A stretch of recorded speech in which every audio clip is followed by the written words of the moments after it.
Hello, everybody. Hello, everybody who is participating this year in the free online Pranic World Festival. It's one of a kind opportunity now because everything is online. As far as I know, everything is free of cost due to the circumstances that are happening in the world now. So for everybody that is participating, that has taken the chance to do this or to continue to do this also this year, as I am new, first I would like to thank everybody in the organizational team for generating space for new people to come and share their experiences. Second, thank you for everybody who is apparently audience. That is a lot meaning for me and for the ones that are speaking, because we have somebody to speak with. It becomes an exchange rather than a monologue. And welcome. This is somehow my space. And enjoy this year, because what else is to do except enjoy, and especially when you have the opportunities via online. Although it would have been much more beautiful, as everybody, I assume everybody would like to be not only virtually but also to be physically present, to speak one with another, to give ourselves feedback, to share, to hug, to have more human contact. I think that is something invaluable. So I am Maria Tutso. Some of you may know me, some of you may not, some of you may be curious to know me. I am 28. I think I will turn 28 soon. I'm 28 years old. I'm a mother of 2 children. I have 2 boys. I momentarily live in Austria, in Europe. Although I traveled a lot through the world, let's call it through the world, since my children were born and also before. But now I am located in Austria. Beside any title that I could give to myself, I am human. I'm a human in practice, let's say. And that's if I would like to explore and to deepen myself into something, I would prefer it to be the whole complex of what I represent rather than isolated fields, fragments. So I'm a human, I am a friend, I am a supporter, and in all these important qualities and attributes then are specific qualities of all this that maybe make me able to do my work that I am here to do. And it's not a work, my pleasure, my curiosity. As the festival is about the pranic lifestyle, yes, I do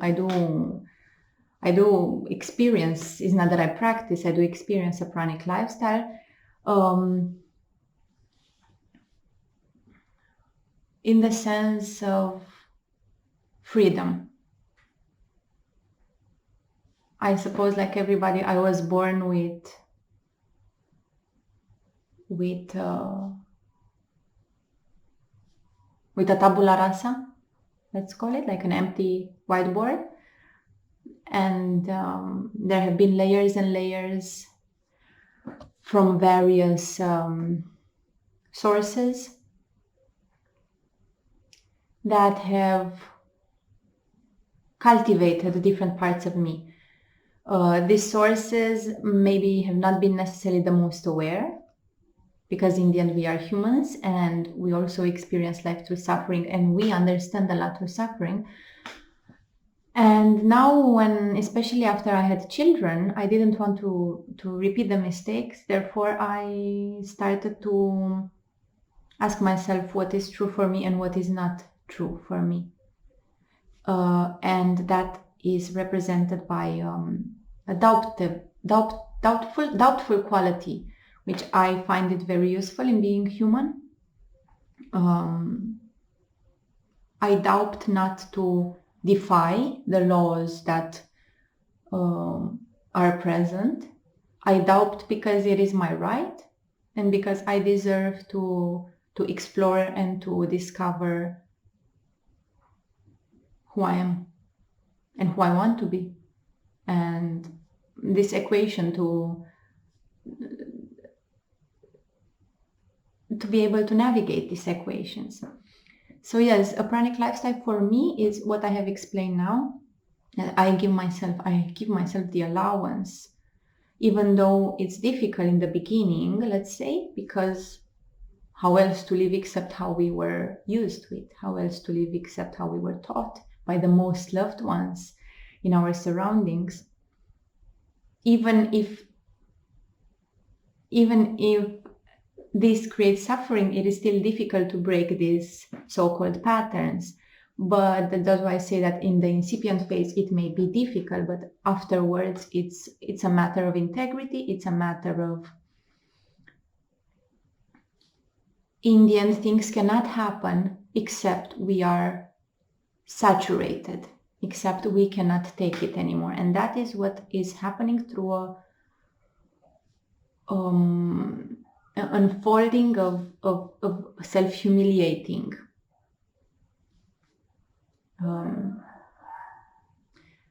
So this being said, a pranic lifestyle for me is related to freedom, is nothing related to food intake, although consumption of absolutely anything is part of freedom.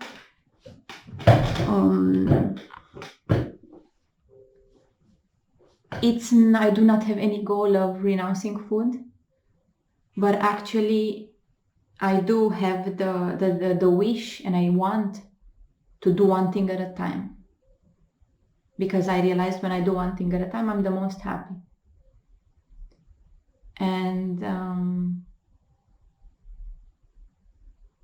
And here, it is food involving also. I don't want to speak a lot about this because it's not at all the main point in my life, and that if I would speak only about this, I would obsessively focus only on one subject. I do have some little helpful subjects that I would like to explore with you together here. And although I don't want to go so much in the past in my own memories, because most important for me is to speak to you now from who I am. That is priceless.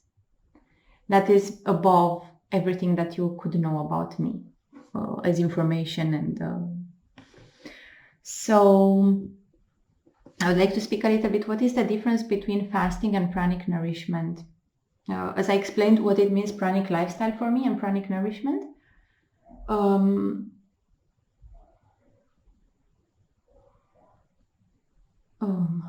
Fasting, I don't know if, the truth is I don't know.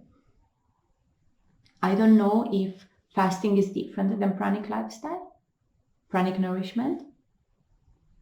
But as I've seen in the virtual reality, and as I've seen in the world, fasting is a sub-part of the nutritional field, and it is a lot connected to the perception of body and its mechanisms, and it's one lesson of the nutritional field, let's say. It may have consequences of releasing and of various temporary moments of freedom or of practicing more freedom, but I think it is limited. This is what I do experience. The being, when it is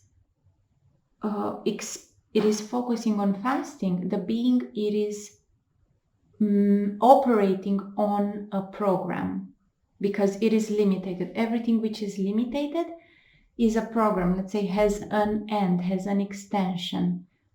There is the name, you have the name fasting, and then is a dot, and then there is an extension. And yeah, and this is what I think. I'm explaining it a little bit quite abstract, because that is how it is. I will not now pretend that I do know what fasting is and I do know what pranic nourishment is, because that would be the end of me. You understand? I think it is quite clear, the moment when we are safe, when we are secure on something, that doesn't mean we are safe necessarily. And I prefer the safetiness of not knowing and discovering what it is. And I suppose that fasting is when you assume you know, when you assume you know the way, when you assume you know the result. I personally, in this entire journey, also went to such strategies in order to keep myself on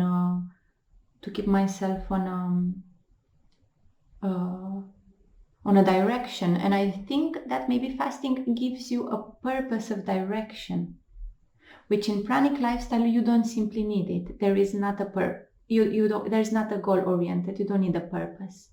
You don't need a purpose to do this. You don't even do it. So that would be my true explanation about fasting and pranic nourishment. As a further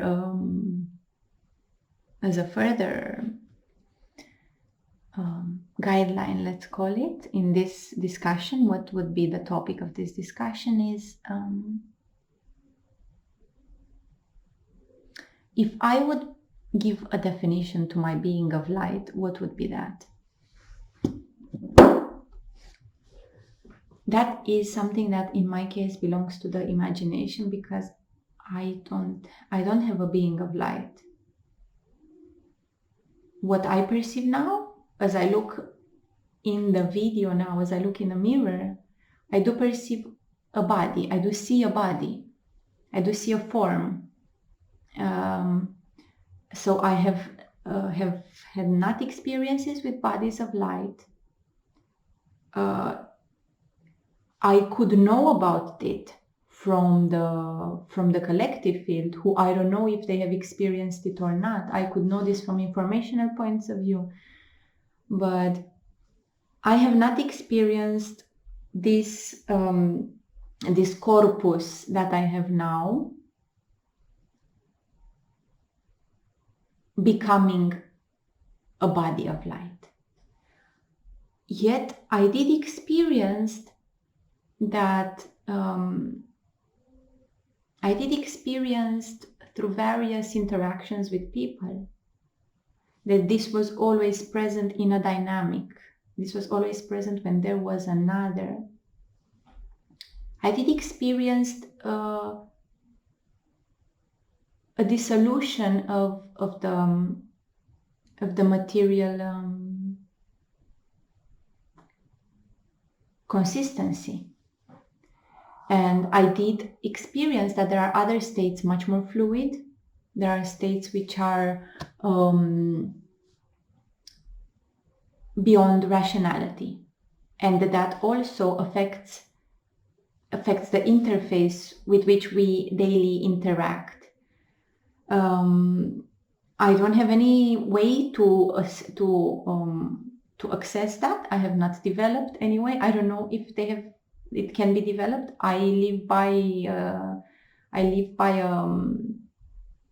a way that it is given to me, and my entire path is towards simplicity and relaxation, deep relaxation, and rooting myself in this rather than aspiring for something.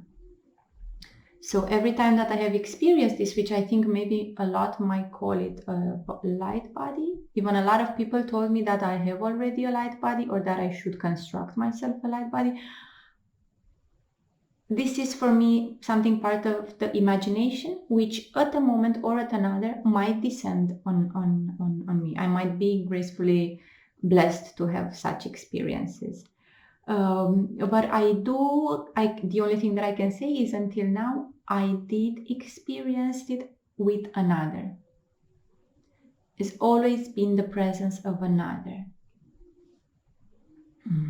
And I had conversations into this field. And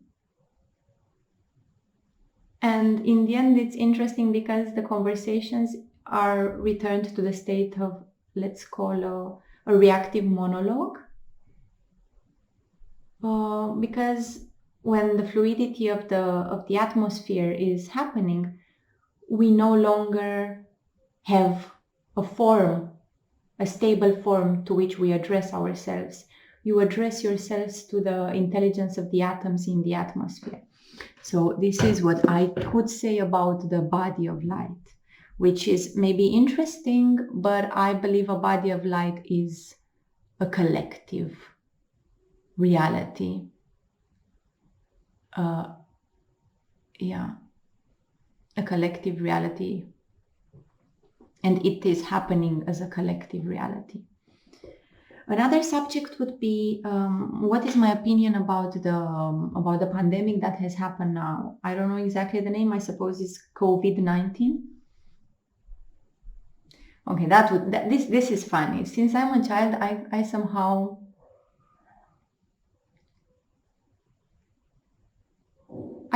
live in a very artistical reality. Everything for me seems like a movie, or fragments of the life is like a movie. I mean, a cinematographical movie. Don't take this very serious. I never believed in the authority of police, for example. I see it is a uniform. It is a field, but I cannot be fooled by that the police exists. It is part of a game. It is simply a role. And therefore, I never took it serious. Authority is inside. I cannot just act like a crazy monkey, like a subhuman, and supposedly that I would be answering in front of an authority. That is a ridiculous joke, even though they are present here.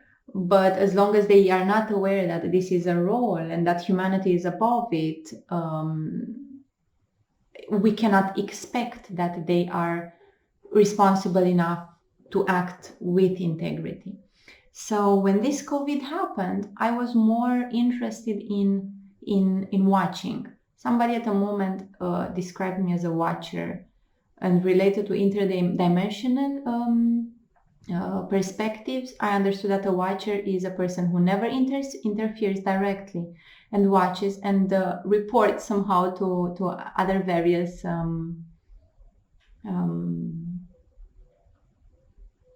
galactic confederations or assembles of let's call it a cosmic journalist. So it's somehow not proved to me, but it's interesting, and I always smile when stuff like this happen.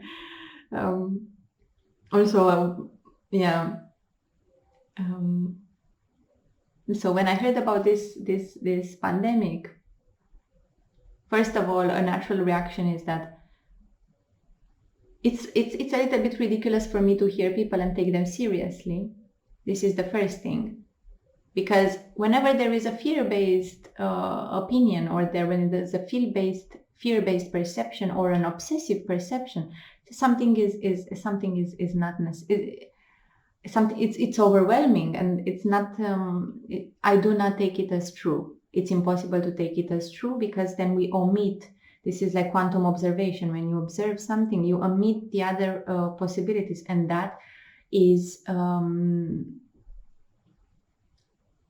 our potential. That is not at all what we have the potential to do, and that is also an action that has a tendency to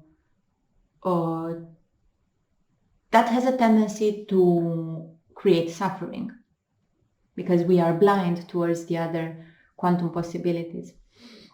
So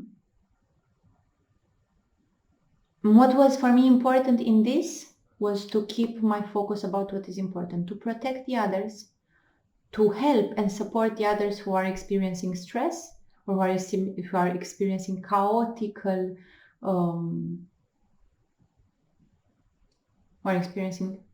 behavior or mass panic.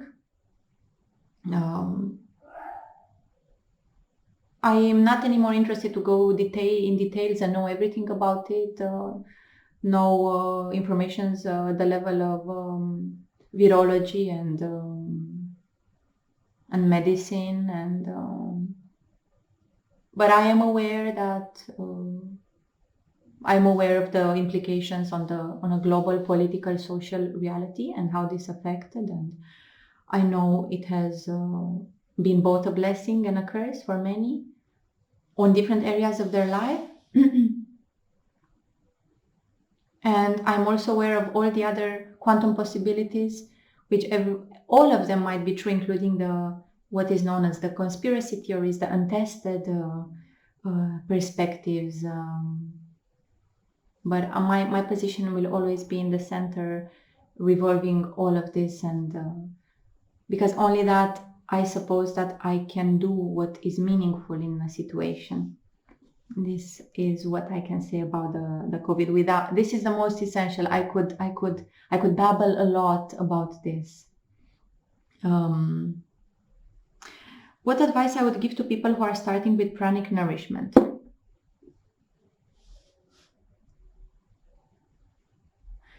First of all, I think it's important that a person is clear what it means pranic nourishment for him. Clear in the sense the person doesn't need to know, because he will not know. Change is a constant. Pranic nourishment is not something that is final. Pranic nourishment is developing all the time. So I would say that it's important at the moment when a person has this desire to understand why there is this desire and what this desire represents for him. Simply ask yourself, what is pranic nourishment for me? It might be an answer to stop eating. That doesn't mean that this answer is not valid, but I do say that this valid is not complete. So it's important to know that any reason that you might have at a specific moment in your life is not the destination and is not the complete unfolding of the story that is going to come. That would be the first and most important thing. Without this step, maybe this step would be helpful. I don't know how without this step things are going to go. I don't know if they are going to be, if I know if the journey is going to be more enjoyable and more easy. But my dream and my hope for everybody is that their journey is enjoyable and that the journey is smooth. And that if we talk in the terms of a process which might or might not be necessary, depending on the person, on the perspective of a process, the procedural reality, because instant realization also might happen. But as long as there would be present a process, for me, if I can support in any way another, it would be to make the process simple rooted and as much possible enjoyable. And that doesn't mean that the process should not contain suffering, or the process should not contain all spectrum of supposedly emotions or sensations. That only means that even in those times, and even in the ecstatic times, or in the times of nothingness, in the times of appearing to be lost and against everything that you have worked, even in those moments, to not matter, to understand that it's all in perfect order, and the best that we can do is to try. At least one day you can say, I've tried. That would be my advice. Other subjects which might be interesting is to tell you, I would like to tell you about a pleasant experience that I have lived. And to not make it so much of a personal journal, a pleasant experience that I have lived is life. Is the most beautiful experience that I could ever live.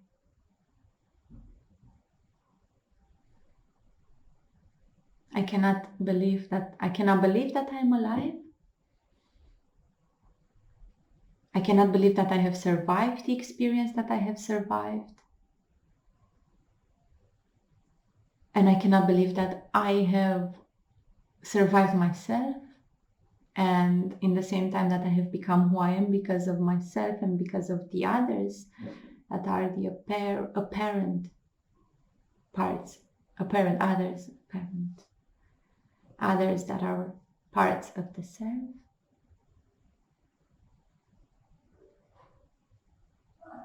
Now I can say this. If you would have asked me when I was 18 or 19, I would have been some isolated fragments of my life. But now there is not the time anymore for me, and I cannot answer differently that the most pleasant experience that I have ever lived is my life. And that is an experience. It's not life which has experience, life itself, existence itself that I have lived until now. It's the most true. And that makes it pleasurable and enjoyable. And even these words, they do not represent anymore such an important value. True is more important for me than pleasurable.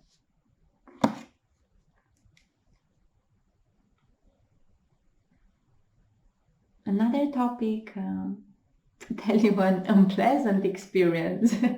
I suppose you can guess the answer.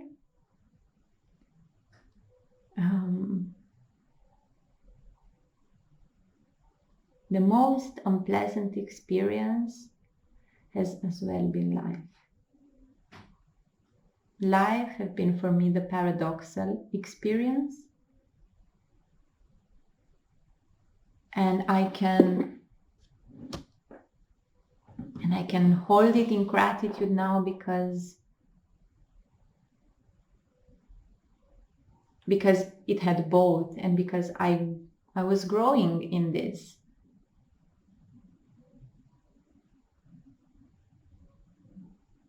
If it would be to talk about the most pleasurable and unpleasurable sensations in the most important experience called life, I would talk about the most pleasurable sensations have been and are suffering releasing, pain releasing moments, from the most micro sensations, such as when we stretch or when we work with our body, the moment when there is something contracted, and the moment when we allow it to be contracted first, and when we allow its release, that is the most that is orgasmic reality. That is the orgasm. That is for me what an orgasm is. Pleasurable experiences, transcending fear and realizing its pleasure, and that I have experienced in my birth, in my home birth, an assisted home birth, which was maybe the most important pranic lesson for me. I understood what pain is. Pain is a contracted sensation, and it's limited as long as we experience our own doing as suffering. It's like you have this finger and you always believe that this is the finger. This is the finger. And then actually it's a hand. And it has fingers, but as long as you focus that there is a finger, only a finger, you will not be able to experience the hand and the arm and everything. And unpleasurable experiences,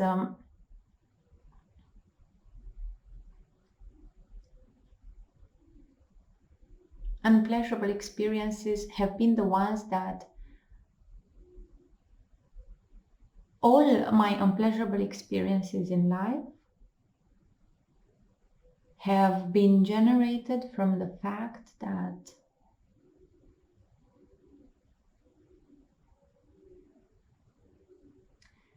all the people that I trusted and loved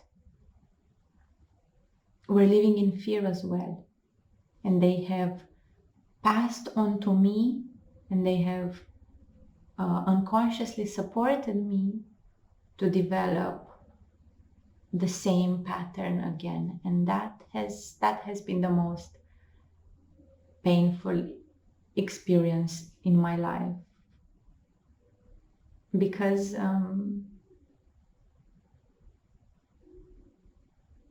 maybe it was not necessary. But how else could have been done?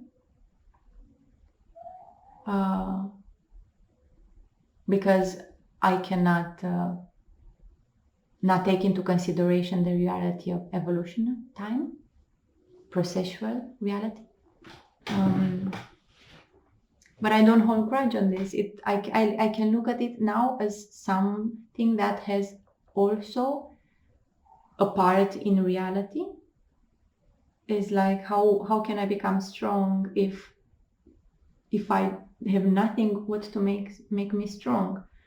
Of course, the ideal option would be that we start from beginning in the reality that we are consciousness, and that we start from the beginning in the reality that we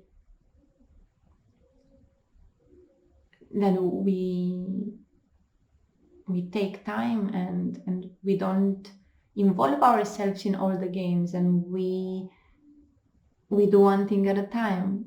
Of course, that would be ideal, but we are more and more now here. A lot of people, a lot of parents are now here. So I don't know if this could have been averted, avoided, and I don't want to spend my time thinking about this. What has been, and we move on.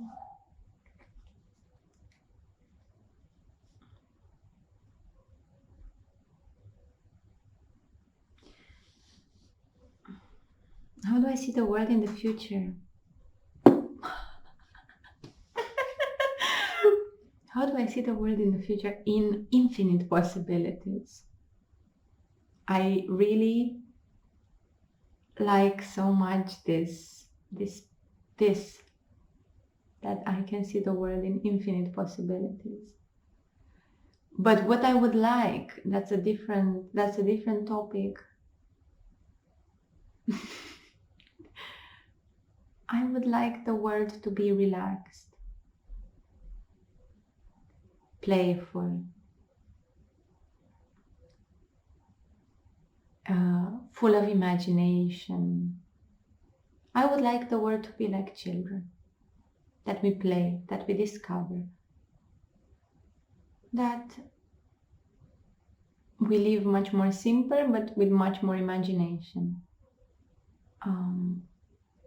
And that we develop technologies that do not require so much involvement of the complex of the I am human body complex. So that would mean that technologies which are a lot revolving around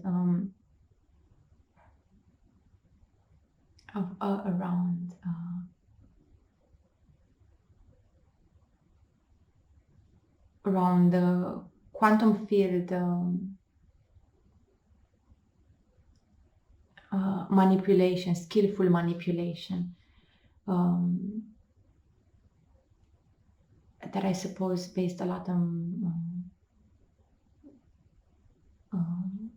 electromagnetical skillful manipulation. So for example,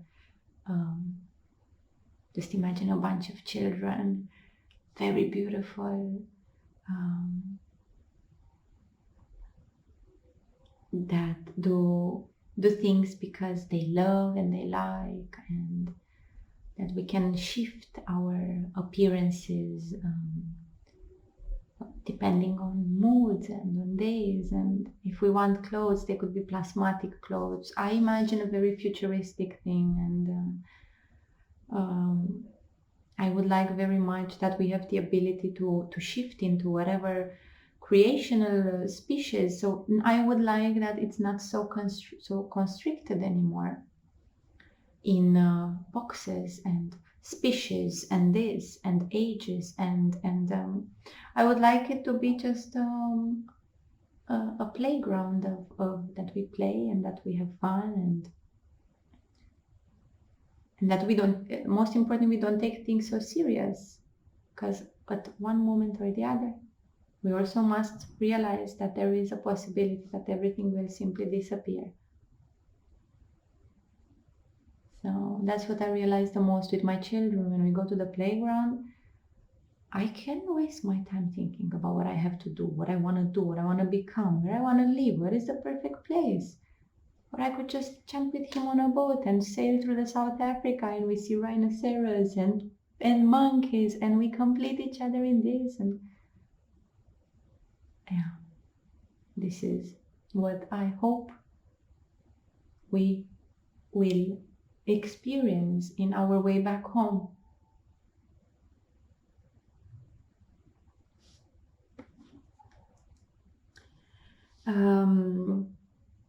As another subject,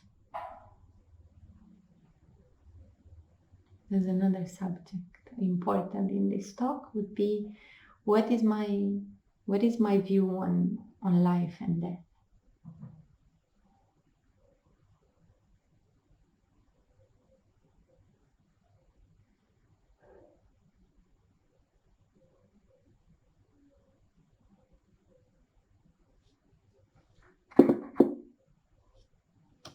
One can only start living when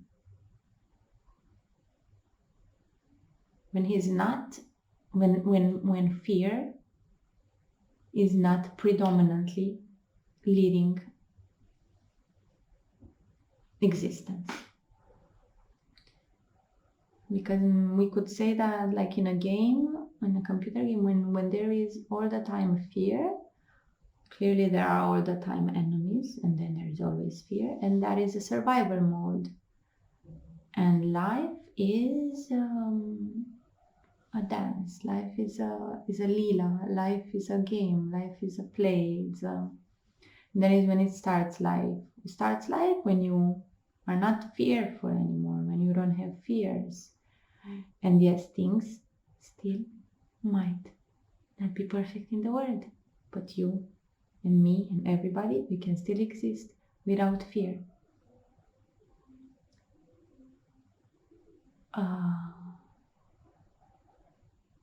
And I think that is when life, for for one individual starts.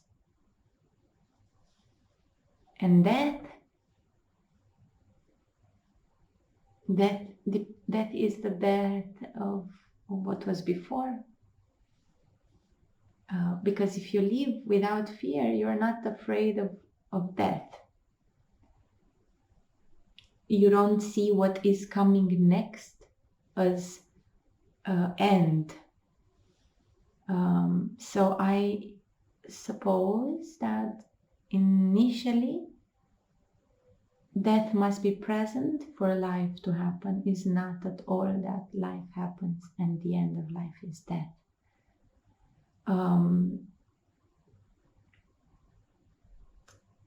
For life to happen in the conditions that we are now, in the conditions of how clear everybody is about what is happening, I think it's important an individual death, a rebirth in the love existence, in the love way, in the lovely way of existing, or in the non-fearful state of being. And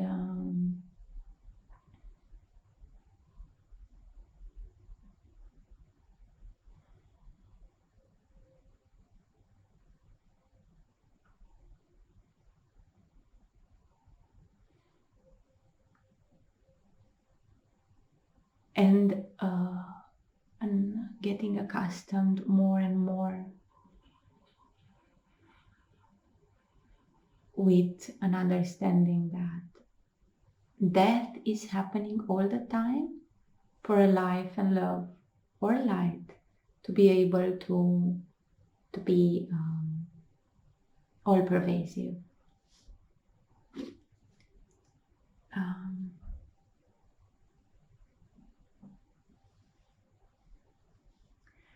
What I can say about suffering.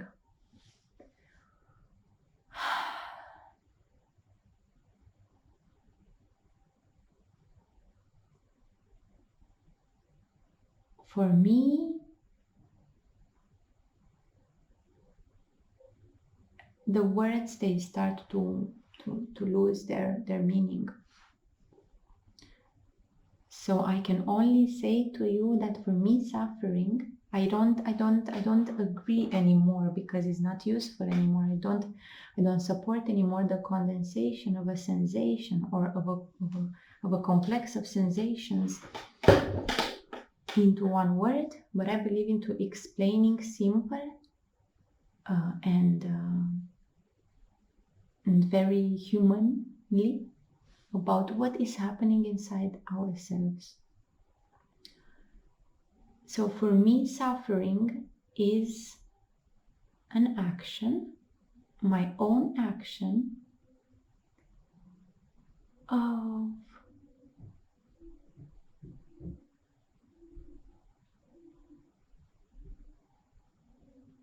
first of all, is my own action. That is very important to say it. It's not something doing something, it's my own action. And many times suffering is happening in my life because I don't give myself time, because I hurry. I think here we can also put a little bit of the brainwave cycles, which as an informational support. And suffering is happening when it's a lot about the unknown appearing to me. And me sliding into this unknown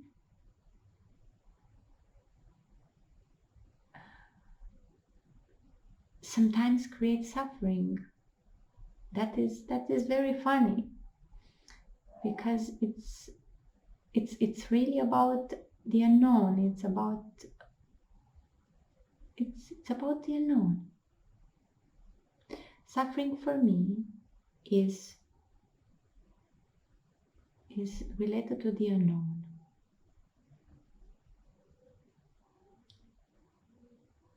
And maybe I would like to know the unknown. Yes. And of course, on much more dense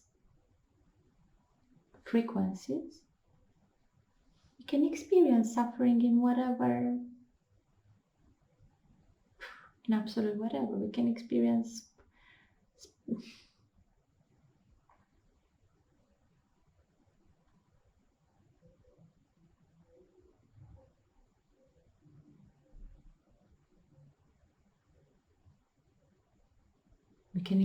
suffering with a beloved one.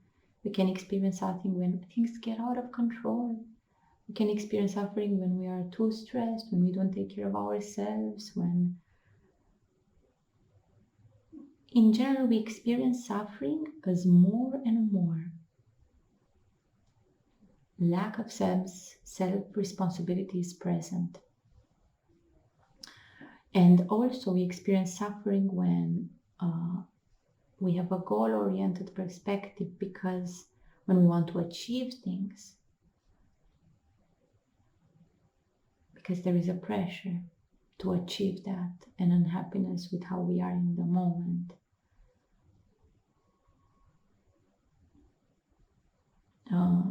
As a little example, I do have challenges, for example, with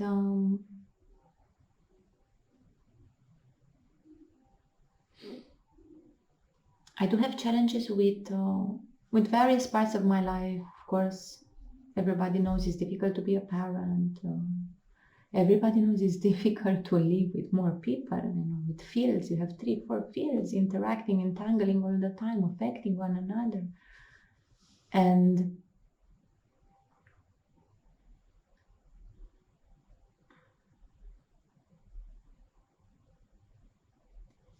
what I realized, for me, is very important to, on the things that I can concretely manage them, it's very important to have a discipline. Me, in most of my times, I would say no. Me, a discipline. I don't need a discipline. It's all divinely created. That's true. But the question is, am I experiencing like this? And that's the moment when I said, no, I'm not experiencing like this. And I need to experience it like that. And then I realized, okay, discipline is part of the experience of everything is divinely arranged. So then I said, okay, now related to much more concrete stuff. For example, for me, it's very good because I do have a family, I do have children. I don't want to renounce food. I will not reach anywhere through this superficial conception of renouncing food. I want to establish a healthy relationship with all my acts of consuming.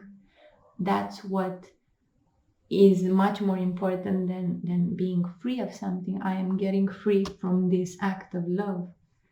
So I said, okay, for me it's very important to respect where am I and who am I in this moment, and to be grateful for who am I, to nourish who am I, to acknowledge it, to allow it to exist in this world.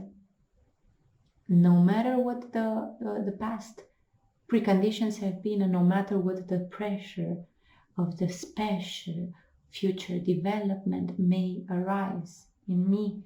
And it's important that on a practical level, for example, with the consumption of food, that I consume 1 time a day, and that I give myself time to experiment with different stuff, like to experiment with not consuming for a few days, and also to give myself the time and the space to receive sometimes blessings of 25 days, of 9 days, of 10 days of not consuming, of 3 days of no water.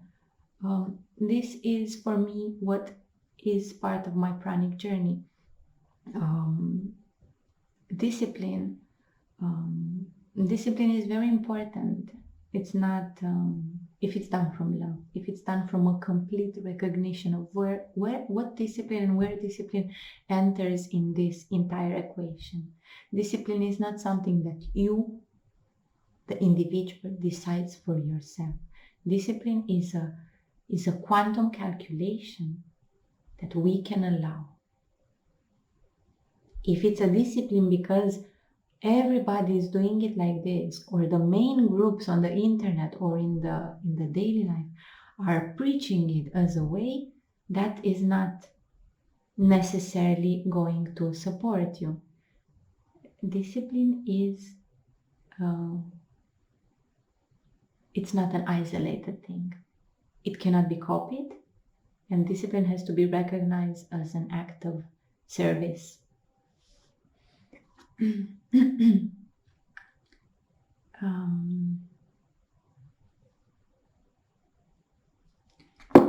And as towards the I don't know exactly what how long I have spoken here, but towards the end of my recording, I would like to answer a last question. About my financial, social, and nourishing lifestyle. My nourishing lifestyle. My nourishing lifestyle at this moment is do one thing at a time. Learn to relax, because I don't know how, I did not know how to relax. I could not allow myself to experience relaxation on my own. I could experience with a beloved one. I could experience after making love. I could experience in various situations, but by myself not. By myself, I was always preoccupied what to do more. Cleaning, cooking, developing incredible things. And now has come the time to allow myself to relax. Allow myself to relax the muscles of my face. Allow myself to relax my body. Allow myself to relax my mind, my preoccupations, anything. And this is my nourishing lifestyle. And that's an act of love. We could call it an act of self-love. And I try to practice it all the time, and it affects my interaction a lot. At the same time, I also allow myself to not do that. I allow myself to have various other sensations on the spectrum of human sensations, and to allow myself to be human is very important. I am allowing myself to be fragile. Nourishing for me at this moment is healthy communication. Nourishing for me at this moment is feeling safe. Nourishing for me at this moment is co-regulation of relationships, a natural, higher intelligent co-regulation of relationships.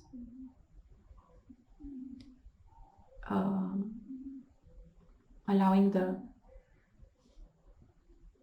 the various technologies that are existing already because of different pathways of the collective mind are being rewired, and these technologies are based resonance-based, sonic ultrasound, magnetical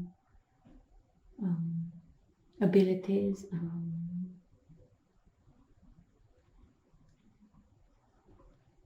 Everything that may sound very futuristic, let's call it like this. I don't know the names, is very nourishing for me. Like, for example, I was with my kids, and my partner likes all the time to create, he calls it to bless the food. But for me, because I'm also quite a scientist, for me this is a quantum emanation. And all the time when he says Om, I even asked him, said, don't you feel when you say Om like it's a sonic? These are some of the topics that we discuss in our family. It's a kind of sonic, vibrating emanation towards the food that interacts with the molecules and with the atoms. And so this is very nourishing for me. Now, what is my social lifestyle? I have to say I'm not a very social person, and I would love to be much more. That's the step. What is gonna happen next? The online lifestyle for me has come to an end slowly, and I want to experience the fragility of human relationships, because that's the deal. That's a lot of beautiful unknown corners of oneself that I would like to explore. And financial lifestyle. I have no idea how to answer this question, so that I just try to answer it from most of the angles that I can.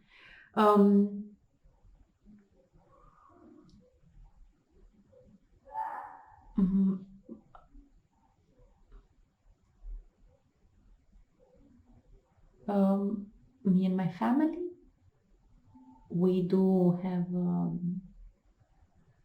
financial spendings like everybody else on this earth, and we try to do our best while keeping our integrity. And this as well, it's a fragment of one's life, and is not going to become the center of our lives.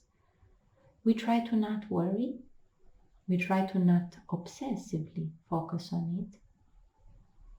And what I have experienced is that once you live in, it's an acquired humbleness, let's say. I have actually experienced that in the quantum field there is always money. It's again a matter of fear, of non-fear based reality. And it happened many times when I was almost quite on zero, and apparently just people that I know, through various ways to try to normalize this, they just deposit money on my account. And it happened already quite many times to take this just as a happening. And yes, I do believe that there is self-regulating in, that there is a, let's call it a hyper-intelligent regulating, including money. At the moment in this world, we are living, most of the resources are being monopolized. I think this is the word. They have one or two authorities or powers that is in charge of the distribution, which is mostly incorrectly, and which is transactional based on money, which is, money is a concept, it's a resource, it's a concept, it's an idea, but it has been used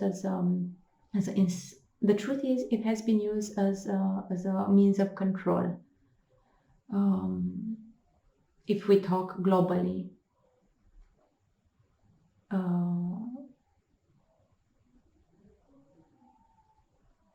any idea, any word, any idea that we have, it's an idea.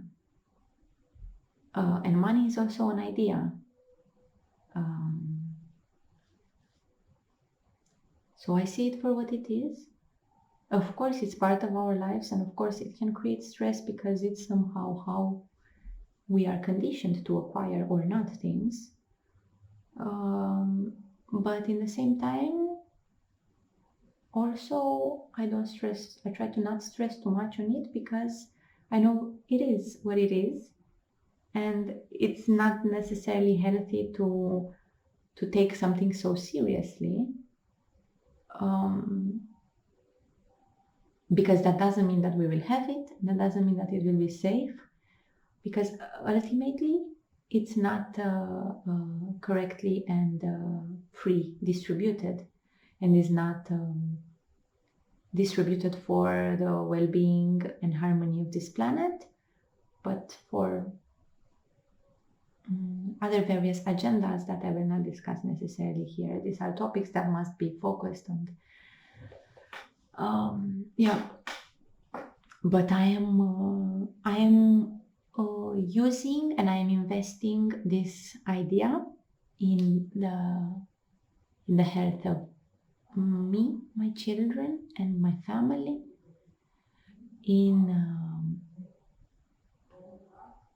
Mostly it's about this, is that I'm investing that we can continue living in an exemplary mode and in a healthy mode on all levels, and that of course affects naturally, and not an opposite to this. I don't support living and using money to live a lifestyle based on suffering and based on instant stimulation, gratification, and spontaneous short-term satisfactions, indulgences. Therefore, my financial lifestyle is a lifestyle of self-sustainability. And when the time will be right, and this will be a much more collective step, then I'm sure it will reach there. Nevertheless, I think this has reached an end. I am very happy that I could make this video, this recording, and with a lot of hope we will see one another soon. And in physical form. Thank you so much, and I wish you a great time in enjoying the wonderful other speakers and people that have came together here from this plane and other planes to talk to you about life, about beauty, about art, about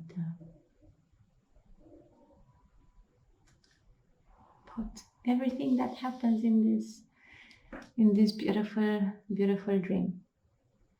Thank you so much, and wish you a great, enjoyable life ahead.